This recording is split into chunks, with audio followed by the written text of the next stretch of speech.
Hi, my name is Kirby Ingles, and you're listening to the True Success Podcast. My goal is to help you find true success by helping you live a rich and satisfying life, a life full of happiness and meaning, and becoming a pillar of your community. This podcast is designed to inspire you to write a new narrative, revolutionize the way we live, and create a ripple effect that resonates with future generations.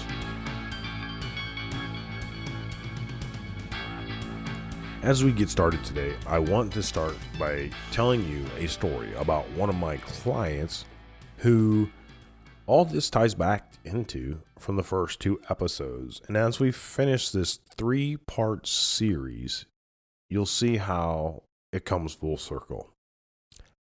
Have you ever felt nervous and unsure of yourself when stepping into a new role?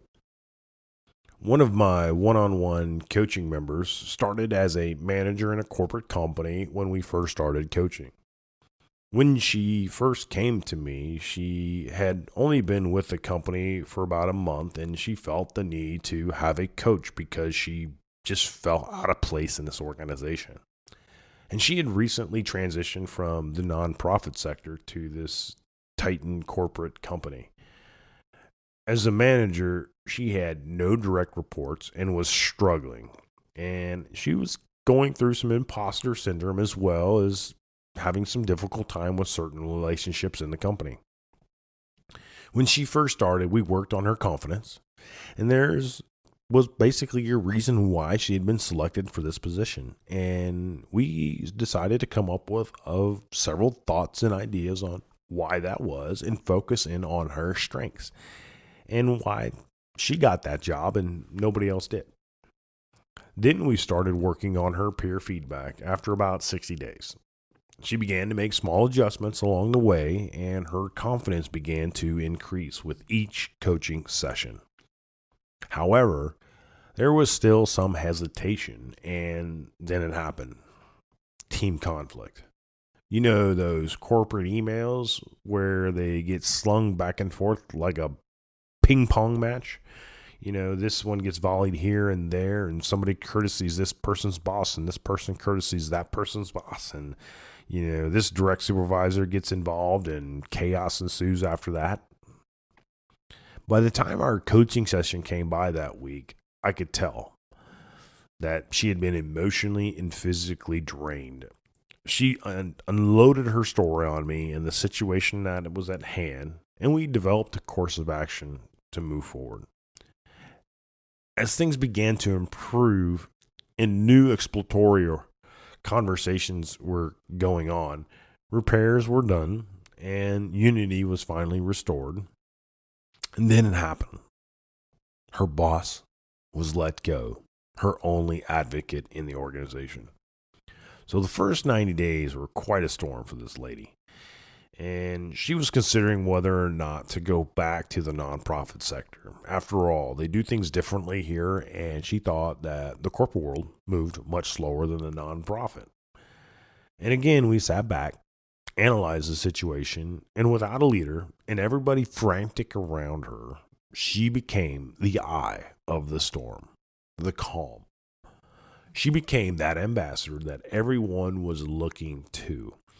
At that moment, she took the years of experience and a little bit of coaching and became the pillar everyone could lean on. Within a couple weeks, she was announced as the new senior manager. Serving as a leader frequently takes people out of their comfort zones, and failure is a part of that process. Purpose to impact leaders know that people often feel awkward and even nervous in the face of change, so they make sure to give people a clear direction and frequent feedback. They offer you the same encouragement, direction, and guidance every single day. Do you want to be a purpose to impact leader and revolutionize the way you lead and find true success? If that's the case, you can send me a message at kirby@kirbyingles.com or visit www.kirbyingles.com. let's continue. So I want to ask you, how do leaders cope with the demands of leadership? Well, they cultivate friendships and partnerships just like in the previous story that I was telling you about. Along the way, as this young woman was journeying through this process, she began to develop friendships and partnerships. And this is why she became successful eventually, because she got stakeholder buy-in. And going at it alone will only result in huge mistakes like she was experiencing in the beginning, because she was being that type A personality, the go-getter, the get after it, and sheer personalities clash with other people. Leaders struggle to look at themselves all the time, and this means that they have a hard time seeing their shortcomings. They need people to give them reflective back talk. Yeah, that's right. I said back talk. Here are some examples of great partnerships that have formed by amazing leaders who have changed their industry and our world. And you'll probably recognize quite a few. Larry Page and Sergey Brin, Steve Jobs and Steve Wozniak, William Proctor and James Gamble, Bill Gates and Paul Allen, Bill Hewitt and David Packard, Bill Cohen and Jerry Greenfield of Ben & Jerry's Ice Cream. Now, how do you encourage those with less power to feel comfortable giving you reflective back talk? Well, we have this thing called open source management, and that can be a great way to get great feedback, collect information from everywhere. There's 3 things that'll happen. You will learn something valuable, you'll loosen up your people, and you'll create dialogue. How can you make sure the right people are bothering you? Who should that be? Maybe you should pull out a pen and paper if you're not driving. And if you are, just pull over to the side of the road and start listing the people that should be bothering you more often, and how you can learn something valuable from them, help them loosen up, and then create dialogue so you can gain more data. You see, and that gets to where I want to make my next point. And that's, do you want to have an impact that resonates with your family or even your organization for future generations, even your community? Think about that. How do you want to be remembered? Because you only have a short amount of time, which of your accomplishments cause others to want to emulate you. Have you even thought about that? In sports, we have the Hall of Fame, where we immortalize people for their performance and even their impact on the game, how they've changed it or impacted the community. And then we have the White House, who has a presidential portrait of every single president that has served. And in the national capital, we have figures of representatives from every single state. And then in most of our communities, we have monuments that represent people that have contributed to our communities. And at some point, we will all have a marker that will represent us on this short time on this massive rock. Now, that marker will have your name, a beginning date, and an end date. And in between will be that dash. Well, let me tell you, that dash will be the most important part of that marker. The beginning and the end date isn't going to matter, and I have no idea why we give it so much significance and only give the rest of our lives a dash. Let's take a minute to hear from one of our sponsors. If you haven't heard about Anchor, it's the easiest way to make a podcast. Let me explain. First of all, it's free. There's creation tools that allow you to record and edit your podcast right from your phone or computer.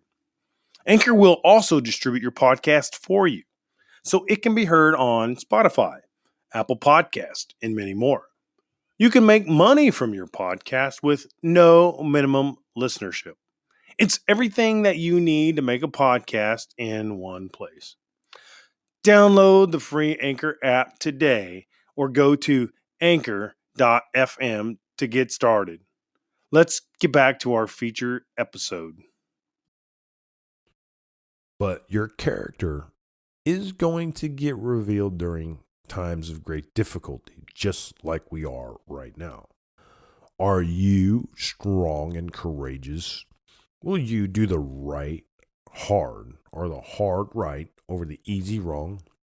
Will you stand in the face of opposition when it's unpopular? Will you allow your morals and values to crumble because it isn't trending or mainstream? Men and women of character do not live trouble-free lives. They live in faith during tough times and circumstances just like we are in. We are living in these turbulent times. Will you be the lighthouse among the crashing waves? Are you going to be that beacon? How will your life in this moment influence others to live, not just in the coming days, the months, the years, or even generations? So, do you want to do the right things to enable your success? What is your strategy for life? Have you turned your strategy into a mission and that mission into a plan? Are you leading your life, or are the events of the world influencing you? Do you feel like you are being bounced around like a pinball in a machine, or moving towards a destination? Are you passing by opportunities? Does the breaking news cause you to enter a downward spiral, taking your eye off the prize and losing ground and pausing everything? Is today's pressure dogpiling on top of you? You're unable to lift your head from what needs to be done right now because your back is always, and I mean always, against the wall. The load of everything that needs to be done swarms you like a hornet's nest, preventing you from seeing what lies ahead next week or even next month. Leaders with a strong vision for themselves move through their days with purpose, open to the possibilities, opportunities, and people that can help them get there. They can be decisive in the moment because they understand what aligns with that vision, and it leapfrogs them from this level to the next. They remain composed during difficult times, positioning themselves 3 to 5 moves ahead, just like a chess match, monitoring the landscape and their environment. What can you learn from this type of approach to life? Well, the first step is to understand who you are, what you do, whom you do it for, what you provide them, and how their lives are better because of that. Which brings me to my final point of this 3-part series. And that's, have you ever had that leader who was never around? Let's get this one thing straight. They probably disqualified themselves from being viewed as a leader because they either lost the trust and confidence of those that are advocating, or they are advocating for and serving, because they just weren't around. They didn't make an attempt to market themselves to the organization and influence it. That's probably why 50 to 70% of executives fail in the first 18 months of taking the seat. It might be cliche, but a leader in the Army once taught me that you lead from your feet, not from your seat. And sometimes you can be seen, but not present. And sometimes you can be present, but not seen. How is that? Well, it doesn't mean that your mental faculties are where they should be just because you're physically present. It doesn't mean that because you're not physically present, you're not influencing or a part of the organization. Heck, I'm sure, right? I'm sure that you can come up with a bunch of leaders that are showing presence today while we're all sitting here at home and away from our traditional brick and mortar jobs. People that are having influence on you right now. There is even leadership in the online world, in this very noisy space too. And when they speak, people really do stop and listen and pay attention. Who are some of those people in the online space that use these leaders? Purpose to impact leaders understand the power of presence and helping people get through tough times like we are right now. And they spend a significant amount of time on a regular and consistent basis with people. But what if you just don't have time because of your duties and responsibilities? Well, they market towards the rest of the organization and they embody what it is and what it stands for. They don't take on the celebrity status. You cannot let your absence define you either. People will begin to fill the void with their own stories and make up stuff to explain why you're absent. These leaders communicate consistently, often, and are transparent about their plans, not only for the organization and you. Everything you do as a leader is amplified. So you need to get this one right. You must be clear, precise, and everything that you say and do has more weight and meaning than ever before. So don't go out there and try to prove yourself. Take your time and get your views and your expressions right with precision and genuineness. The leader works alongside all their employees and make sure they get things done. You will feel their presence even at the beginning of the day, throughout the day, and at the end of the day, whether they can be there or not. They are with you through this entire process. The purpose to impact leader has so much presence, right? So much presence that if they have to be elsewhere or on business or another personal matter, you will know what their guidance would be in their absence without hesitation. So how does a leader's presence in your life give you confidence as you face change? And who needs your presence to reassure them as they face change now? We're all in difficult times. We're all going to go through changes in the weeks and months and years ahead because of this coronavirus. So, who needs you to be there? Hey folks, before you take off, I want to leave you with a little reward for listening to today's show. Head on over to KirbyIngles.com/the-true-purpose-guidebook.